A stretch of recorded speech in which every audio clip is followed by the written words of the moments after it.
Hey, what's up guys? It's Nick, back again with a quick iOS update tip that could totally save your day. I've got some fresh info on the iOS 26 beta schedule, and yeah, I'm also going to talk a little about liquid glass because, wow, iOS users are seriously divided on this one. Alright, let's start with the timeline. We were all expecting it to drop earlier this week, especially on Monday. That's usually Apple's move, right?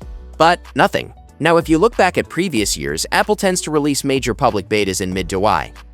So this week made perfect sense. But delays happen.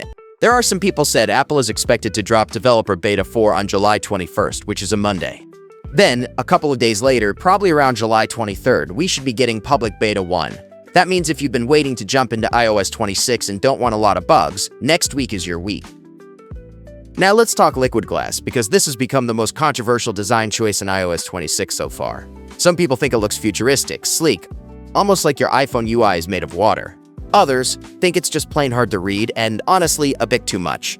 So here's the deal. I saw a post on X where concept designer Zach came up with a brilliant idea. I'll link his profile below.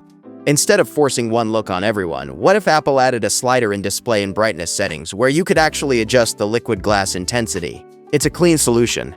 You get to choose what looks best to you, whether you love the crystal aesthetic or prefer something more subtle. And that flexibility?